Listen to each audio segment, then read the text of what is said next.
especially if it's going to be left open here, right? But we'll see. NXPE Evos has a couple options. Julian was one of them. Very adaptable, flexible hero here.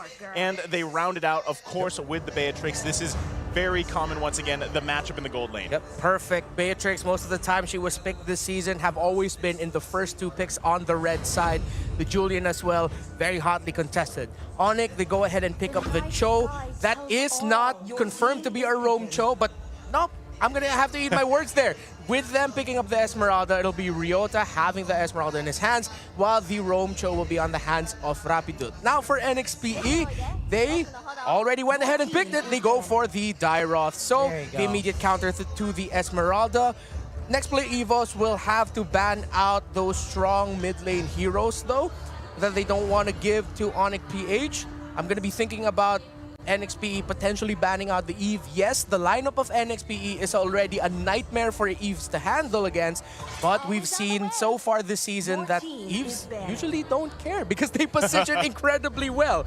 But with NXPE Evos taking out the Matilda, I'm thinking NXPE Evos actually might pick up the Eve for themselves, or even potentially the Farsa, and put that Julian in the jungle. And once more, NXPE is leaning towards that heavy damage lineup. Yeah. We've seen them run through. This is funny because as you were mentioning, they did this last week, where they literally only had the Dairoth there as, even though he's not a tank or anything at all, but he was literally the most tanky person on the lineup, and they still made it work.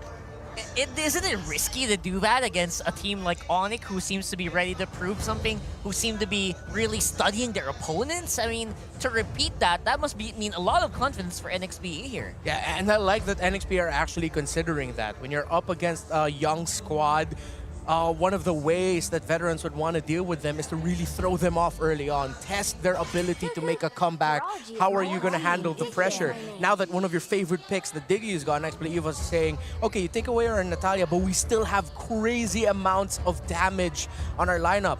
If they're not going to pick those long-range artillery mages like the Eve or the Farsa, I won't be surprised if NXPE Evos decides to pick up something like a Kagura, if that Julian will be going into the jungle. But in terms of the jungle options here for H2, Lancelot will still be there if he wants to, but right now I feel it in my soul that Julian is going to go into the hands of H2. You know it. We've seen such a beautiful performance. You would think, why not give it to Yelly Hayes, right?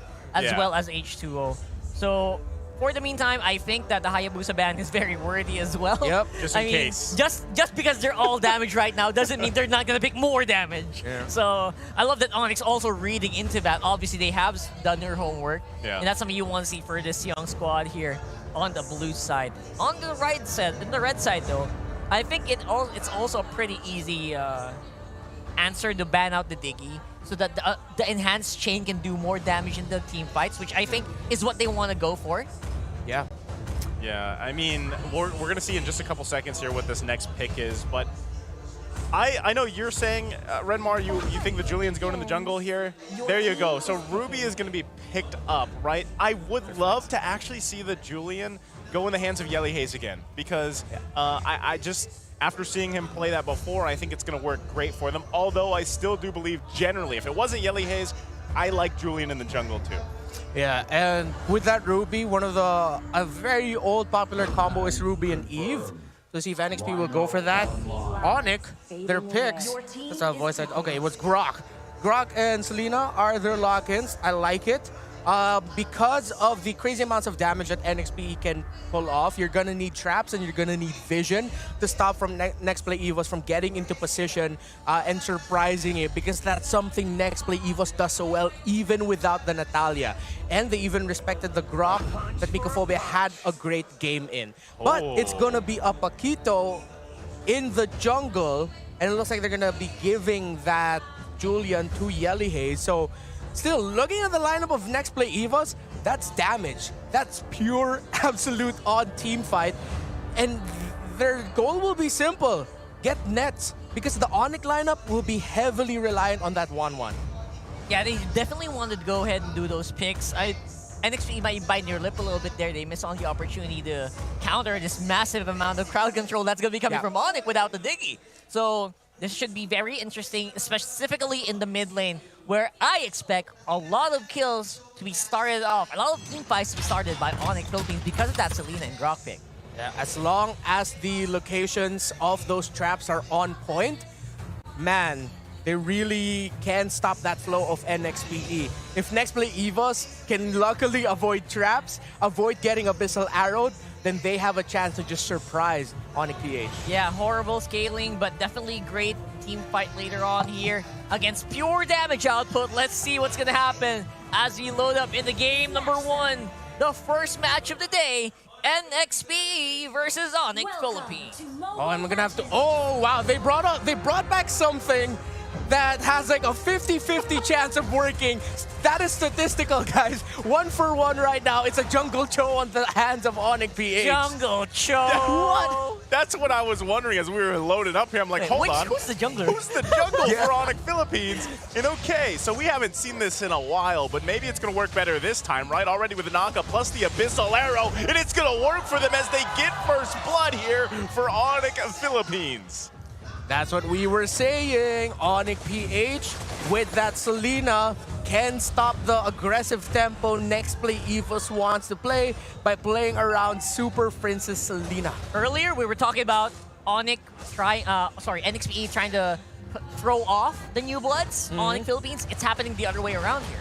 Oh, yeah. That Jungle Cho really screwed up the team fighting plans here of for NXPE in the first few minutes of the game. So what I'm wondering too is, you know, because he's running that jungle emblem, he's got the Demon Slayer, and H2O is running the Assassin emblem.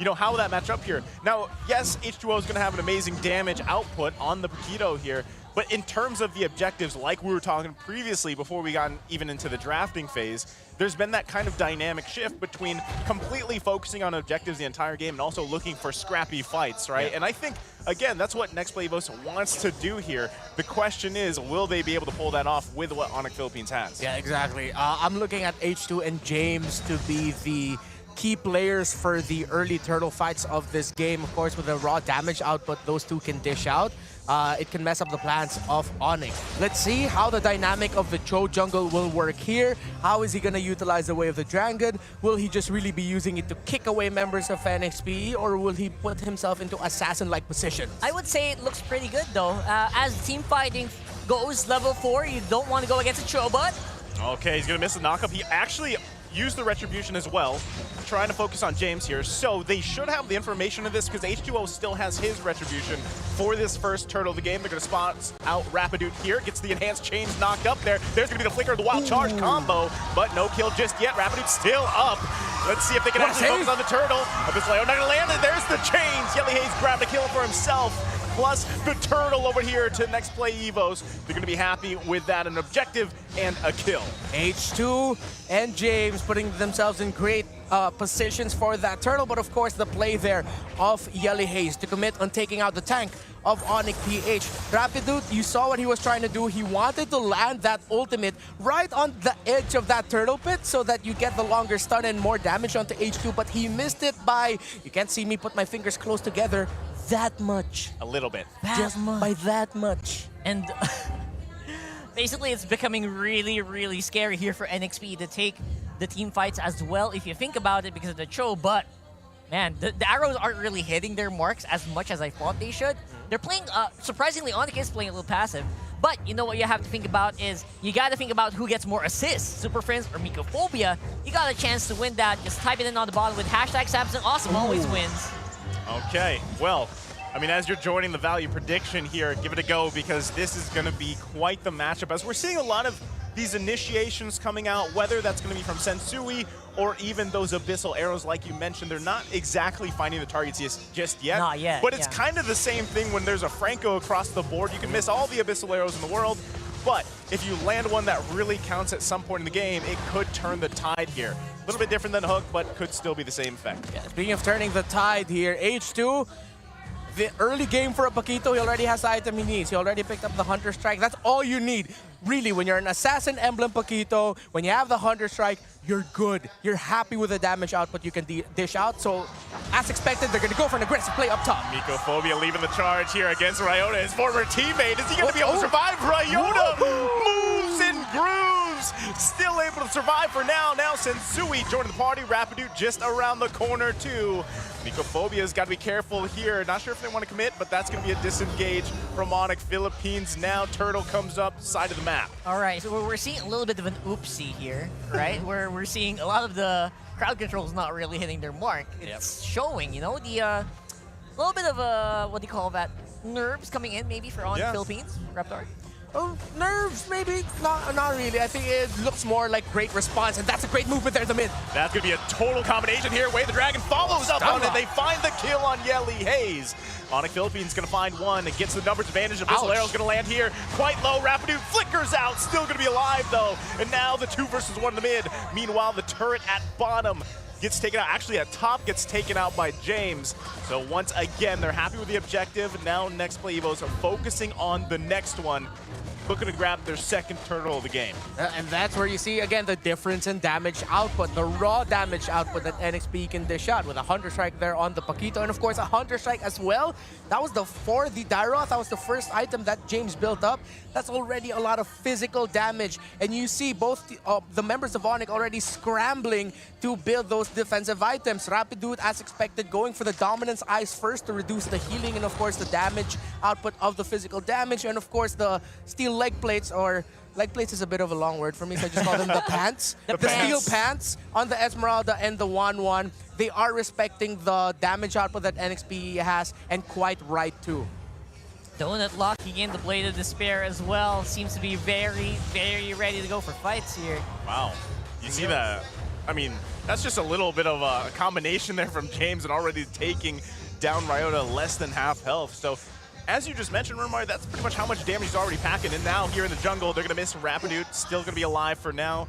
But we see a lot of these, I don't want to say it's forced, right? But Next Play Evos is pretty much matching ONIC Philippines in terms of we want to find a pick. We have the tools for it, but unfortunately, they haven't been able to find all the ones they want to. Despite still having this 1.5K gold lead, a lot of that, once again, has to do with the objective advantage that they have right now, which is kind of crazy considering that H2O is running the Assassin Emblem. Yeah, in fairness, I mean, H2O has been foregoing some of the early initiates just to farm up. Yeah. He really wanted to go for those Hunter Strikes. He wants to get more damage after the Hunter Strike, which it will compound to the Assassin Emblem that he is using. So, if you notice, H2O is going in the last second. Yeah. Oh, there's going to be the combination of CC, but Mikophobia going to be just fine. The most tanky hero here. Conceal going to commit, but just going to focus on that turret. They need to get another objective for Next Play Evos. Yeah. I bet Rapidude was super sad he didn't have his ultimate at that moment because that wall looked like, hey, Donut, you're in a bad spot, but he didn't have his ultimate. It was funny because Donut was just literally standing next to a wall. He's like, there, oh! Way of the Dragon plus the arrow, the combination. You can't escape it. Mikophobia plus the crossbow of Tang. Double kill for Nets now working on James. The flicker comes out. He tried to get the Vism strike off, but he couldn't get it. And another kill going from the hands of ONIC Philippines. H2O. They're happy with that, but the return coming from Next Play Evos. H2O popping the damage, but he's going to get stunned. Knocked up here by Rapidu. Here comes Ryota with a falling Star Moon, trying to help Super Fritz out as he takes down H2O. ONIC Philippines throwing it in their favor. Great mechanical counter by ONIC-PH. Could have gotten worse after NXPE decided to respond to the initial pickoffs in mid, but ONIC stuck to their guts, stuck to their cards. That was a great ultimate by Rapidu to knock up H2, opening up the response by Ryota to enter, but of course it all started with the rest of ONIC telling Nets, hey, it's time to get you in the kill board. 2 kills there for the 1-1. Yes, it's a risky lineup in the sense that the 1-1 is the main factor, the main key of this lineup, but when you make things like that happen, it will work. At the end of the day, the crowd control is just there. The kill threat is always there here for ONIC. That's something that they're not afraid to flex. There's going to be the way of the Dragon right on Mikophobia. He's going to get knocked up here, but still alive. And meanwhile, in the mid lane, Nets looking for another setup with a crossbow. Tank can't get it off just yet, but they do find H2O. There's the flicker in from Donut as he finds Net, punishing him. Gets the kill. It's a 1-for-1. Man, that reminds me of how I like to play the bait tricks. I flicker right in your face and then deal damage and then die. But Donut didn't die there. That's why he's a pro. And this is not unprecedented. Donut has been doing this flicker in with the Beatrix a lot in the season so far. Well, Ryota should be fine there, but this is what we're seeing actually. Like I said, despite Yelly Hayes being, he's died 3 times, but he's actually doing quite a good job at finding the chains, right? He's throwing the chains. Yeah, he's literally just tossing chains out there, and if it's not him, Mycophobia is there to help kind of put out that CC. But notice the gold lead. It's kind of diminished a little bit here, right? The kill, obviously advantage over on the side of ONIC Philippines, but NXPE Evo still could actually match these team fights. That's one thing for sure, because the goal is pretty even across the board. But what we're seeing, obviously, is NXPE having a hard time surviving against ONIC right now. True, with all the crowd control that ONIC has, ONIC is sidestepping really well, and so far, my personal star of this game for ONIC is Rapidude. He's had 2 ultimate knockups that have been absolutely clutch in making sure ONIC would win team fights, and there's a knockup already coming in by Sensui. It'll be the way of the dragon. Sensui finds Mycophobia. He's still alive for now until he goes down by Nets. Lord's still going to be worked on here. Finally secured by Sensui. There's going to be the wild charge. Nets looking for the crossbow of Tang. Gets it off. He finds Donut. Gets another one as James falls. And they're happy with that. The Lord plus the 3 kills. ONIC of Philippines could be looking for another one here. Yelly Hayes going to get crashed down on. Abyssal Arrow does not find its mark. They might still be looking for a play here as Ryota goes deep in. And now the tier 1 turret for the taking. Hayes is trying to run. Can he get away? Ryota's gonna dive under tower with him, and he gets down the Julian. Yelly Hayes taken out. ONIC have full control of this match with a massive gold lead again. It's control versus damage, and control is winning things out right now. Beautifully decisive. That is ONIC Philippines right now. They do not feel like the rookies in this game, and they are flexing every single lane that they can. Man, like you said, this is Renmar pointed out Rapidude, and it's definite, right? He's MVP just showing, performance, yeah. This rock pick here, very, very valuable. And I know that Leo mentioned in the panel, you know, they went with Atlas a lot, but I think this Grok works so well. There's the combo. Beautiful. The flicker in with the wild charge, followed by the crossbow of Tang. Nets just profiting off that as he's on a killing spree. H2O finds a kill for himself, but has to retreat. Lord's still gonna be working on the turret here. Super Prince popping the Abyssal Arrow, and they hold on to the turret in the base for NXPE Evos, so they're happy with that. ONIC Philippines loses 2, but it's 2 for 2 trade across the board. As the kids say, that entry by the Grok was hype AF. But NXPE responded incredibly well. You cannot deny that. It could have been absolutely terrible, the outcome of that, but they only lost 2. They miraculously held on to that inhibitor or that base turret up top, but that's just like 1 poke away from going down. But still, NXPE Evos, a great response from what was a great initiation by ONIC. As we look at the gold right now, Nets and Donut incredibly close. This is the great news for NXPE. Despite the massive lead that ONIC has at this point at 4K, Donut is just roughly around 800 gold of a deficit behind Nets' 1-1. I have to say, it's actually difficult for NXP to start these fights because Yelly Hayes is a little behind. From experience, I can tell you, as a Julian, if you don't scale early, it is difficult to start off your team. You don't have that confidence that you would normally have or normally need to pull off those big enhanced chains. So, regardless of that, NXP is still definitely in the game, like you said. I think they're having a hard time, too, at this point, just finding Nets, right? Yes. Because, or even Super Prince, because Super Prince is just chilling in the back. He's literally just sitting in the back, popping off those arrows, and, you know, letting the rest do the work here. Because how do you even get to Nets? Like, a 1-1 is already hard enough to catch, right? But when you have all the CC being thrown at you to deal with, it's even harder. So that is one of the biggest obstacles here for NXPE Evos, is getting that biggest damage output out from Nets, but you can't find it. But you have to remember, the scaling here for ONIC is a little horrible compared to NXPE. Exactly. So they are on the timer here. Yeah, a definite timer, but again, if ONIC can really just get those timings off of that 1-1 and Nets can stay alive, they have it.